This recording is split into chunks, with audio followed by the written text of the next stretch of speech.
Las വേഗാസിന്റെ പ്രാന്തപ്രദേശങ്ങളിലേക്ക് എത്തി കേട്ടോ.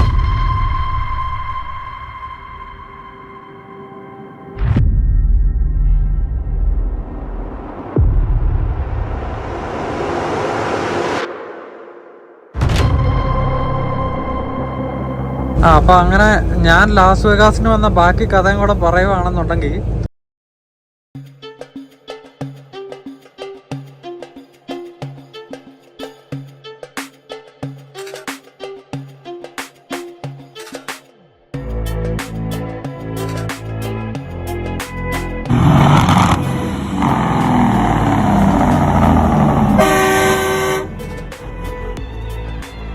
Canadian real estate സംബന്ധമായ എല്ലാവിധ ആവശ്യങ്ങൾക്കും റിയൽറ്റർ അശ്വതി നിലമനയുടെ ഓഫീസുമായിട്ട് നമുക്ക് കോൺടാക്ട് ചെയ്യാം.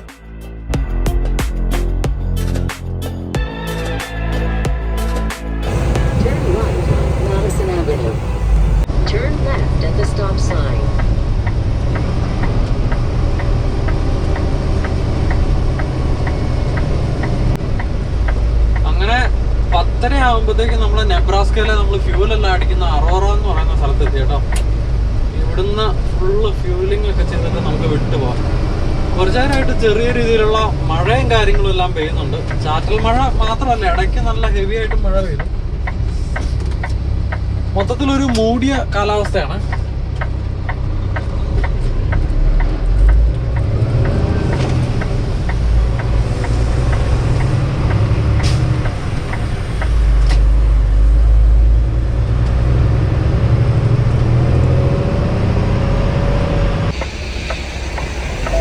വിന്ററിലൊക്കെ ഇവിടെയൊക്കെ ബ്ലാക്ക് ഐസ് ആയിട്ട് കിടന്നൊക്കെ ഓർമ്മ ഉണ്ടായിരുന്നു.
അങ്ങനെ സമയം ഒരു 3 മണി കഴിയുമ്പോഴത്തേക്കും നമ്മൾ വേണ്ട നെബ്രാസ്കയിലെ സിഡ്നി എന്ന് പറയുന്ന സ്ഥലം. ഇവിടെ വെച്ച് ഇടയ്ക്കിടയ്ക്ക് നമ്മൾ ഷിഫ്റ്റ് മാറാറുള്ളതാണ്. ഇപ്പോൾ ഷിഫ്റ്റ് മാറുന്ന പരിപാടിയിലാണ്.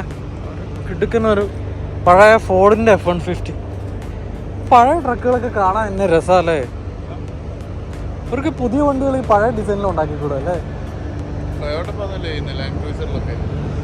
പഴയ ഡിസൈനാ? ആ,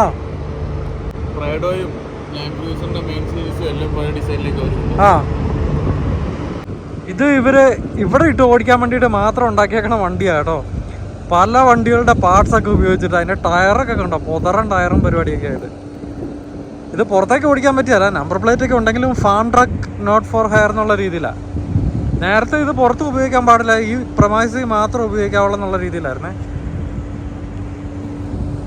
വേണ്ടോ ഇതിൻ്റെ ടയറിൻ്റെ ഈ വലിപ്പം എന്ന് പറഞ്ഞാൽ നോക്കിക്കേ, എൻ്റെ ഈ കൈയുടെ ഇതിനേക്കാളും വലിപ്പമുണ്ട് കേട്ടോ.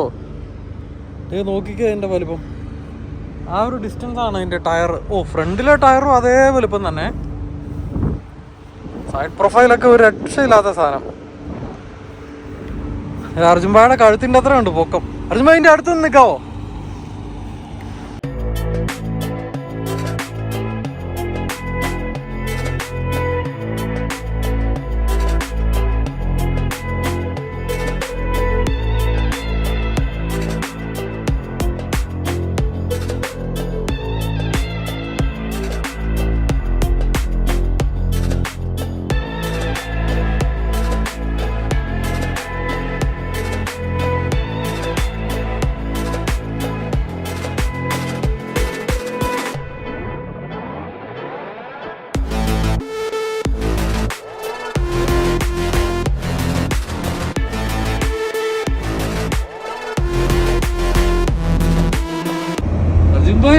എന്നതാണോ ഈ സാധനം? മറ്റേ ഈ ഇതിന്റെ റേസ് ഉണ്ടാവില്ലേ, എന്നാ റേസിനോ? എന്തോ ജെറ്റിന്റെ സ്പെക്ക് എഞ്ചിൻ അങ്ങനത്തെ തയ്യാറുണ്ടാക്കാത്. ആ മറ്റേ ആ വെള്ളത്തിലിട്ട് ഓടിക്കണ വല്ല സാധനമായിരിക്കും അല്ലേ? ബോട്ട് മറ്റേ സൂപ്പർ സോണിക് എന്തോ അല്ലേ? അങ്ങനത്തെ ഒരു സാധനം. അതിന്റെ റേസും കാര്യങ്ങളും ടൂർണമെന്റ്സ് ഒക്കെ ഉണ്ടാവില്ലേ, അത് സംഭവം. ഇനി കൊണ്ടുപോകാനായിട്ട് ട്രക്കിന്റെ ബാക്കിലും അയാൾക്ക് താമസിക്കാനുള്ള സാധനം. സാധനം എന്നാന്നറിയോ? ഹൈഡ്രോപ്ലെയിൻ എന്ന് പറയുന്ന ഒരു സംഭവം.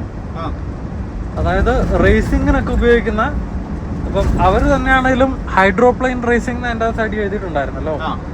അപ്പം വെള്ളത്തിലിട്ട് പറപ്പിക്കുന്ന സാധനം. അതായത് ഇത് പോകുമ്പോഴത്തേക്കും ഈ വെള്ളത്തിന്റെ മുകളിൽ ഫ്ലോട്ട് ചെയ്യുന്ന രീതിയിൽ ഈ ലെവിറ്റേറ്റ് എന്നൊക്കെ പറയില്ലേ, ഇതിന്റെ സ്പീഡും വെള്ളം ആവുകൊണ്ട്. ഇതിന്റെ വീഡിയോ പണ്ട് നമ്മളെ ഏച്ചനിലൊക്കെ കാണായിരുന്നു. ഇങ്ങനെ പോയിട്ട് ഇങ്ങനെ പൊന്തി ചിലത് മറിഞ്ഞൊക്കെ പോകും. അത് തന്നെ ഡ്രാഗ് റേസ് മാതിരി വെള്ളത്തിലെ ഹൈ സ്പീഡ് മോട്ടോർ ബോട്ട് എന്നുള്ള രീതി സംഭവം. അത് ടേണും കാര്യം ഒന്നും ഉണ്ടാവില്ല, ഇത് നേരെ ആയിരിക്കും ഇതിന്റെ ഈ സംഭവമൊക്കെ. അതെ അതെ. ചിലത് ഈ വെള്ളത്തിന്റെ മേലെ കൂടെ ഈ ഒരു ഹൈറ്റിൽ അതിന്റെ മേലെ പൊന്തി നിന്ന് പോകുന്ന കാര്യമാണ് സാധനം. സാധനം പറക്കും വെള്ളത്തിന്റെ മുകളിൽ കൂടെ. കൺട്രോൾ നഷ്ടപ്പെടുമ്പോ സാധനം ഇങ്ങനെ ഫ്ലിപ്പ് ആയി പോകും. നല്ല, അതായത് നമ്മുടെ കരയിലെ F1 ഒക്കെ സിമിലർ ആയിട്ടുള്ള സാധനം തോന്നുന്നു വെള്ളത്തിൽ ഈ സാധനം.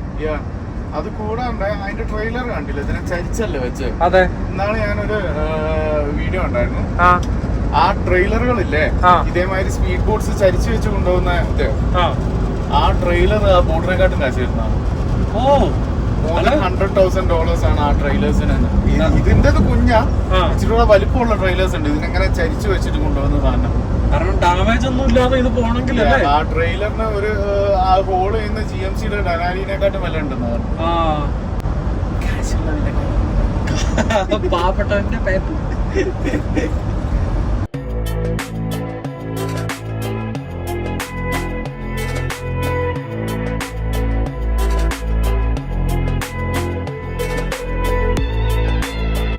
ഈ കാണുന്നത് വയോമിങ്ങിലെ സിംഗ്ലെയർ എന്ന് പറയുന്ന ബ്രാൻഡിന്റെ ഒരു റിഫൈനറിയാണ് കേട്ടോ.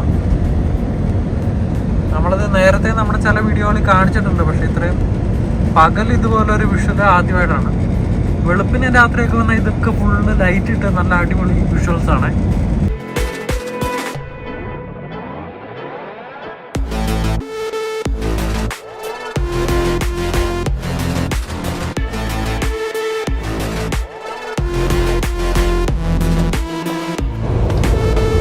നമ്മുടെ യാത്രയുടെ 3-ാമത്തെ ദിവസം നമ്മൾ വ്ളോഗ് തുടങ്ങുമ്പോഴത്തേക്കും നമ്മൾ വേണ്ട ആരിസോണ സ്റ്റേറ്റും കടന്ന് നമ്മൾ നെവാഡയിലേക്ക് പ്രവേശിച്ചിരിക്കുകയാണ്.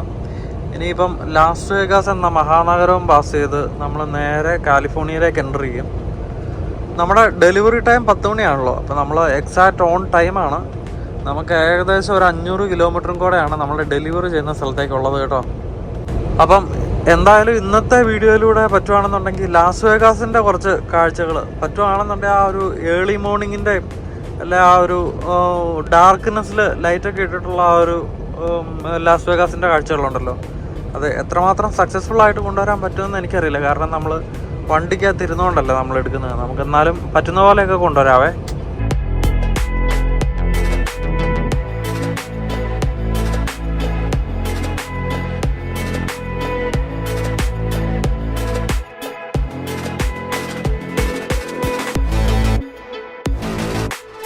എൻ്റെ ലോക്കൽ സമയം 5:15 ആകുമ്പോഴത്തേക്കും നമ്മൾ ലാസ് വേഗാസിൻ്റെ പ്രാന്തപ്രദേശങ്ങളിലേക്ക് എത്തി കേട്ടോ. നമ്മളിപ്പോൾ പൊയ്ക്കൊണ്ടിരിക്കുന്ന ഇൻ്റർസ്റ്റേറ്റ് 15 എന്ന് പറയുന്ന ഒരു ഹൈവേയിൽ ആണ്. ഇത് നമ്മളെ സോൾട്ട് ലേക്ക് സിറ്റി യൂത്ത എന്ന് പറയുന്ന സ്ഥലത്തു നിന്നും നമ്മളെ കാലിഫോർണിയയിലേക്ക് ലീഡ് ചെയ്യുന്ന ഒരു ഹൈവേ ആണ്. അത് ലാസ് വേഗാസിൽ കൂടെയാണ് കടന്നു പോകുന്നത്. ഇത് കൊണ്ടുപോയി നമ്മളെ കാലിഫോർണിയയുടെ ഒക്കെ ഒരു തുടക്കത്തിലെ സിറ്റി ആയിട്ടുള്ള ബാർസ്റ്റോ എന്ന് പറയുന്ന ഒരു സ്ഥലത്തേക്ക് നമ്മളെ എത്തിക്കും. അപ്പം ഇതേണ്ട അടിപൊളിയായിട്ടുള്ള ലാസ് വേഗാസിൻ്റെ കുറച്ച് വിഷ്വൽസൊക്കെ നമുക്ക് കൊണ്ടുവരാൻ വേണ്ടിയിട്ട് നോക്കാം. നല്ല കിടുക്കൻ ഒരു സിറ്റിയാണ് കേട്ടോ. നല്ല ബ്യൂട്ടിഫുൾ ആയിട്ടുള്ള ഒരു സെറ്റപ്പ് സിറ്റിയാണ് ലാസ് വേഗാസ്. പ്രത്യേകിച്ച് ഇതിലേക്കൂടെയുള്ള രാത്രി ഡ്രൈവാണ് ഏറ്റവും അടിപൊളി. ഒന്നെങ്കിൽ നല്ല ചെറിയ ഈ ഗോൾഡൻ അവേഴ്സ് കഴിഞ്ഞിട്ടുള്ള ഒരു ചെറിയ ഡാർക്ക്നെസ് തുടങ്ങുന്ന സന്ധ്യ മയങ്ങുന്ന സമയം, നേരം വെളുക്കുന്ന ഒരു സമയമൊക്കെ ഉണ്ടല്ലോ, ആ സമയത്ത് ഇതുവഴിയുള്ള ഒരു ഡ്രൈവ് എന്ന് പറഞ്ഞാൽ ഭയങ്കര ബ്യൂട്ടിയാണ് ലാസ് വേഗാസേ.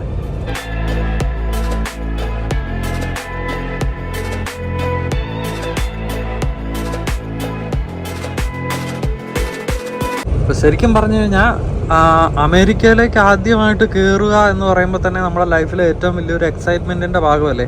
പ്രത്യേകിച്ച് ലാൻഡ് ബോർഡർ ക്രോസ് ചെയ്യുമ്പോഴത്തേക്കും. കാരണം നമ്മളൊരു രാജ്യത്തു നിന്ന് വന്ന് ബോർഡർ പാസ്പോർട്ട് ഓഫീസറിനൊക്കെ കൊടുത്ത് സംസാരിച്ച് നമ്മൾ കാലെടുത്ത് വെക്കുകയാണ് പുതിയൊരു രാജ്യത്തേക്ക്.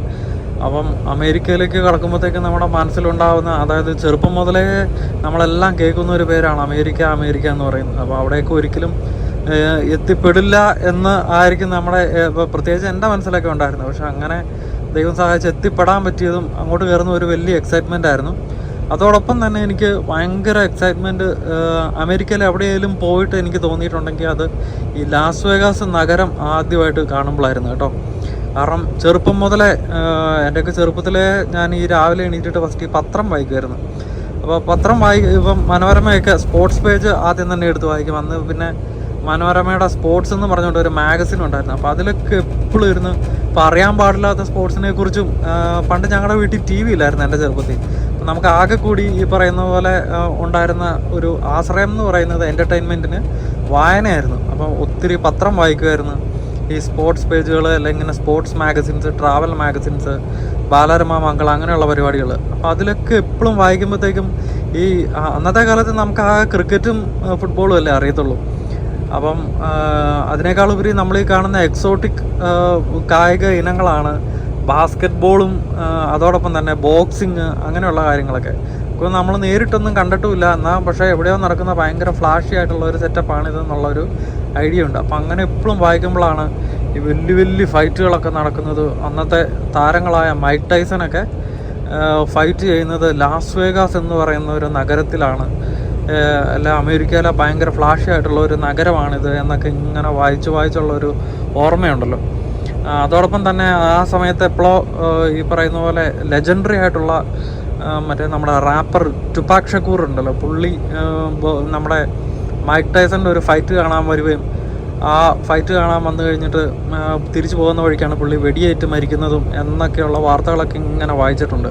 അപ്പം അന്ന് ആ മൈക്ക് ടൈസൻ്റെ ഫൈറ്റ് നടന്നത് ഇവിടെ ലാസ് വേഗാസിലുള്ള MGM ഗ്രാൻഡ് എന്ന് പറയുന്ന ഒരു വലിയ ഹോട്ടലാണെന്നും. അപ്പം അന്നത്തെ കാലത്തൊന്നും ഈ UFC-ക്കൊന്നും പ്രത്യേകിച്ച് സെറ്റപ്പുകളൊന്നുമില്ല.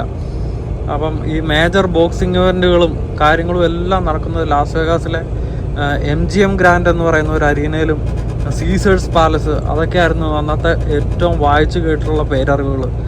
അപ്പം ഇതെല്ലാം മനസ്സിൽ നിറഞ്ഞിട്ടുള്ള ഇതിനെല്ലാം ഉൾക്കൊള്ളിക്കുന്ന ലാസ് വേഗാസ് നഗരം കാണുമ്പോഴത്തേക്കും, ആദ്യമായിട്ട് കണ്ടുമ്പോഴത്തേക്കും എൻ്റെ മനസ്സിൽ ഇങ്ങനെ ഭയങ്കര എക്സൈറ്റ്മെൻ്റ് ആയിരുന്നേ. അപ്പോൾ ആ ഒരു ലാസ് വേഗാസ് വിശേഷങ്ങളാണ് ഇതെല്ലാം.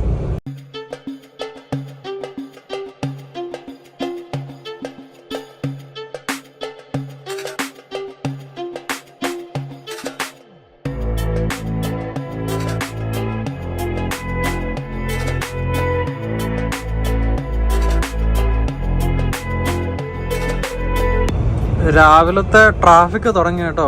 ഓരോ ഇത്രേനും ഹോട്ടലുകളും മറ്റ് പല വ്യവസായങ്ങളും ഉള്ള സ്ഥലമല്ലേ ഇത്. അപ്പോഴത്തേക്കും അവിടത്തേക്ക് ചിലപ്പോൾ ഷിഫ്റ്റ് മാറുന്നതിൻ്റെയും പുതിയ ഷിഫ്റ്റ് തുടങ്ങുന്നതിൻ്റെയൊക്കെ സമയമായിരിക്കാം. നല്ല തിരക്ക് തുടങ്ങി.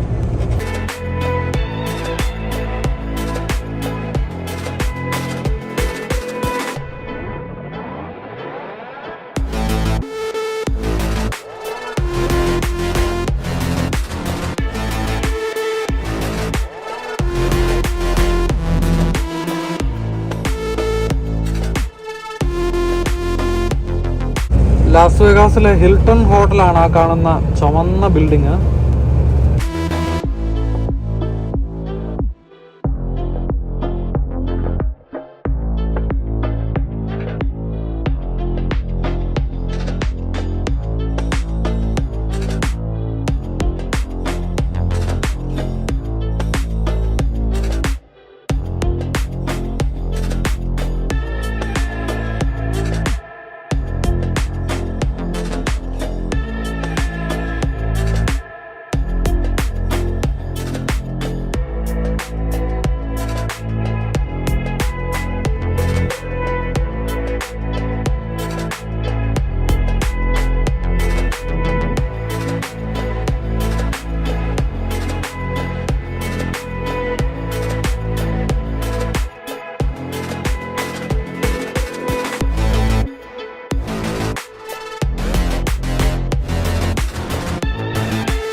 അപ്പോൾ അങ്ങനെ ഞാൻ ലാസ് വേഗാസിന് വന്ന ബാക്കി കഥയും കൂടെ പറയുവാണെന്നുണ്ടെങ്കിൽ, ഞാൻ ട്രക്കിങ് തുടങ്ങിയിട്ട് ആദ്യമായിട്ട് വണ്ടി ഓടിക്കുന്നത് ഒരു പഞ്ചാബി അപ്പച്ചൻ്റെ കൂടെയായിരുന്നു.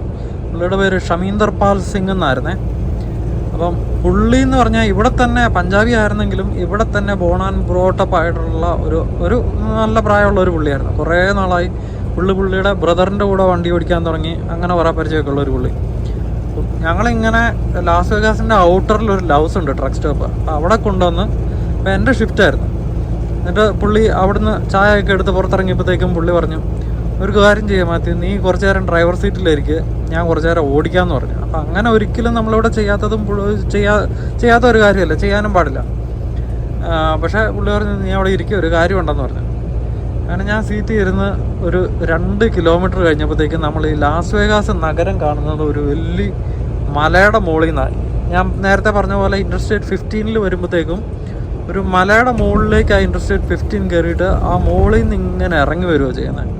അപ്പം അങ്ങനെ ആ മലയുടെ മുകളിൽ കയറിയപ്പോഴത്തേക്ക് ഇനി നേരെ നോക്കിക്കോന്ന് പറഞ്ഞു. നോക്കിയപ്പോഴത്തേക്കും ഉണ്ടല്ലോ, എന്നാന്നാ പറയുന്നത്, രാത്രിയിൽ നല്ല ലൈറ്റെല്ലാം ഇട്ടിട്ട് നമ്മളൊരു മലയുടെ മുകളിൽ നിന്ന് നമ്മൾ മുന്നിലേക്ക് നോക്കുമ്പോഴത്തേക്ക് ഒരു ഏരിയ താഴെ കാണുന്ന ഭൂപ്രദേശം നിറയെ ഇതുപോലെ ലൈറ്റുകളുടെ പ്രഭാവം കൊണ്ട് ഈ വലിയ സ്വർണത്തിൻ്റെ നെറ്റിപ്പറ്റം കാണുമ്പോഴത്തേക്ക് അതിങ്ങനെ നല്ല വെയിലത്ത് എങ്ങനെയായിരിക്കും തിളങ്ങുന്നത്, അതുപോലെ ലൈറ്റും കൊണ്ട് തിളങ്ങുന്ന ഒരു ഏരിയ, ഒരു ഭൂപ്രദേശം നിറയെ.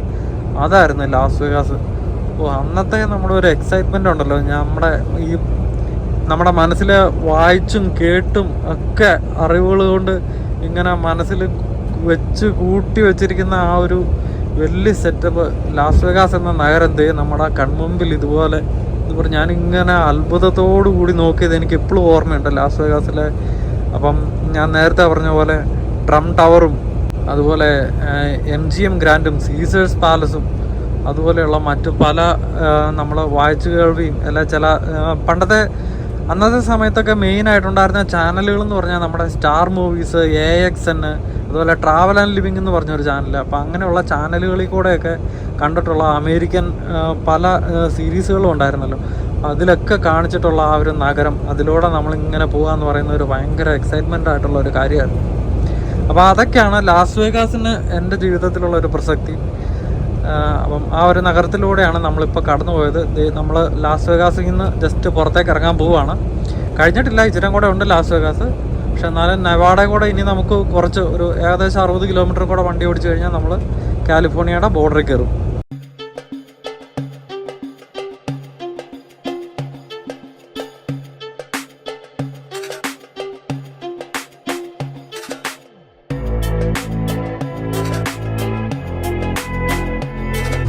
പിന്നെ വേറൊരു കാര്യം കൂടെ ഉള്ളത്, ലാസ് വേഗാസ് എന്ന് പറയുമ്പോഴത്തേക്കും നമുക്കറിയാമല്ലോ ചൂതാട്ടത്തിൻ്റെയും പിന്നെ ഈ അഡൽട്ട് എൻ്റർടൈൻമെൻറ്റിൻ്റെയും, അതായത് യാതൊരു വിധത്തിലും ഒന്നിനും ഒരു റെസ്ട്രിക്ഷൻ ഇല്ലാത്ത ഒരു സ്ഥലമാണ് ലാസ് വേഗാസ്. അതിൻ്റെ തലസ്ഥാനം എന്ന് തന്നെ നമുക്ക് പറയാം. അപ്പം രസകരമായ ഒരു സംഭവം എൻ്റെ മനസ്സിലേക്ക് ഓർമ്മ വന്നത് എന്നാന്ന് വെച്ച് കഴിഞ്ഞാൽ, പണ്ട് നമ്മുടെ റഷ്യ ഉക്രൈൻ വാറ് തുടങ്ങിയ ഒരു സമയമുണ്ടല്ലോ. അപ്പോൾ ആ വാറ് തുടങ്ങിയ സമയത്ത് ഒരുമാതിരിപ്പെട്ട കൺട്രികളെല്ലാം ഉക്രൈൻ പാവപ്പെട്ടവരാണ്, അവരെ സഹായിക്കണം എന്നൊക്കെ പറഞ്ഞുകൊണ്ട് അവരെ ഹെൽപ്പ് ചെയ്യാൻ വേണ്ടിയിട്ടുള്ള പല പരിപാടികളും തുടങ്ങിയായിരുന്നല്ലോ. അപ്പോൾ കുറേ പേര് ഫണ്ട് അനുവദിച്ചു, കുറേ പേര് മറ്റ് പല രീതികളിലും ഉക്രൈന് വേണ്ട സാധന സാമഗ്രികളായിട്ടും ഫണ്ടായിട്ടും ഒക്കെ എത്തിക്കാൻ തുടങ്ങിയല്ലോ. അപ്പോൾ രസം എന്നാന്ന് വെച്ച് കഴിഞ്ഞാൽ, ഞങ്ങൾ ലാസ് വേഗാസിൽ കൂടെ വണ്ടി ഓടിക്കുമ്പോൾ ഇവിടെയൊക്കെ വലിയ ഹോർഡിങ്ങും ബിൽ ബോർഡുകളും, വേറൊന്നുമല്ല ഇവർക്ക് ഇവരെയും കൊണ്ടാവുന്ന രീതിയിൽ ഉക്രൈനെ സഹായിക്കാൻ വേണ്ടിയിട്ട്, അതായത് ഉക്രൈൻ്റെ ഫ്ലാഗൊക്കെ പറപ്പിച്ച് അതിൻ്റെ അടിയിൽ എഴുതിയേക്കുന്നു. ഈ പറയുന്ന പോലെ ആ ഹോർഡിങ്ങിൽ പറഞ്ഞത് ഇതാണ്, അതായത് support Ukraine, now hiring Ukrainian strippers എന്ന്. മനസ്സിലായോ? അതായത് ഉക്രൈനിൽ നിന്ന് പലായനം ചെയ്തു വരുന്ന റെഫ്യൂജീസ് ആയിട്ടുള്ള ആൾക്കാർ ഒത്തിരി പേര് US-ലേക്കും കാനഡയിലേക്കും ഒക്കെ വന്നായിരുന്നല്ലോ. അപ്പോൾ അവർക്കൊക്കെ ജോബ് കൊടുക്കാൻ വേണ്ടിയിട്ട് ഇവിടെയുള്ള ഡാൻസ് ബാറുകളും ഇതുപോലെ സ്ട്രിപ്പ് ക്ലബ്ബുകളും ഉക്രൈനിയൻ സ്ട്രിപ്പേഴ്സിനെ ഹയർ ചെയ്യുന്നു എന്നുള്ളൊരു ബോർഡുകൾ. അത് വായിച്ചപ്പോഴത്തേക്കും നമുക്ക് ഭയങ്കര ചിരിയായിരുന്നു കേട്ടോ. ഓരോരുത്തരും അവരെ കൊണ്ടാവുന്ന രീതിയിൽ ചെയ്യുന്ന പോലെ ലാസ് വേഗാസും അവരെ കൊണ്ടാവുന്ന രീതിയിൽ അവർക്കിതാണല്ലോ സഹായിക്കാൻ പറ്റുള്ളൂ. അപ്പം അങ്ങനെ സഹായിക്കുന്നല്ലോ എന്നോർത്ത്. പിന്നെ ഈ റോട്ടിൽ കൂടെ യാത്ര ചെയ്യുന്നതല്ലാതെ ഞാനും അർജുൻ ഭായും കൂടെ ഒരു ദിവസം നമ്മൾ ലാസ് വേഗാസിൽ വന്ന് ഇവിടുത്തെ സ്ട്രീറ്റിൽ കൂടെയൊക്കെ കുറച്ച് നടന്ന് എക്സ്പ്ലോർ ചെയ്യുന്ന ഒരു വീഡിയോ നമ്മൾ നേരത്തെ ചെയ്തിട്ടുണ്ടായിരുന്നു. അതിൻ്റെ വ്ളോഗ് നമ്പർ നമ്മൾ താഴെ കൊടുത്തേക്കാം. ഇതുവരെ കാണാത്തവർ ആ വീഡിയോയും കൂടെ ഒന്ന് പോയി കണ്ട് നമ്മളെ സപ്പോർട്ട് ചെയ്ത് കമൻറ്റൊക്കെ ചെയ്ത് ഒന്ന് പ്രോത്സാഹിപ്പിച്ചേക്കണം കേട്ടോ.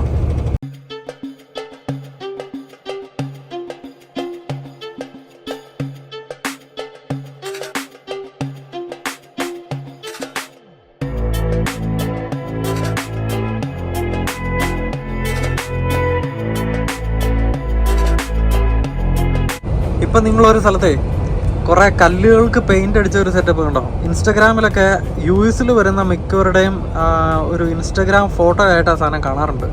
അത് ഈ ലാസ് വേഗാസിൻ്റെ ഔട്ടറിൽ ഈ മുന്നിൽ കാണുന്ന ഇത്രയും വലിയ ഡെസേർട്ടിൻ്റെ നടുക്ക് ഒരു അട്രാക്ഷനായിട്ട് അവർ ഉണ്ടാക്കി വെച്ചേക്കുന്ന കേട്ടോ. അത് നമ്മൾ US പല സ്ഥലങ്ങളിലും നോട്ട് ചെയ്തേക്കുന്ന ഒരു സംഭവമാണ്.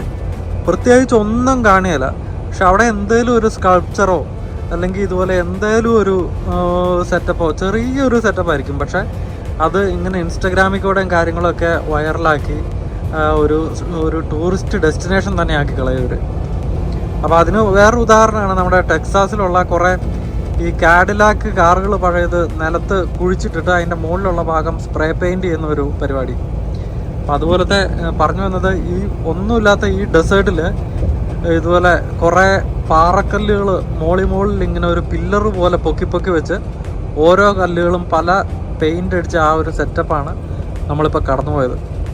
ഈ ഒരു സാധനം ഒരു സമയത്ത് ഇൻസ്റ്റഗ്രാമിൽ ഭയങ്കര വൈറലായിരുന്നു. കുറേ പേര് അവിടെ പോയി ഫോട്ടോ ഒക്കെ എടുത്ത് ഒന്ന് ഫേമസ് ആയ ഒരു പരിപാടിയായിരുന്നു. അതാ ഞാനിപ്പോൾ കാണിച്ചു തന്നത്.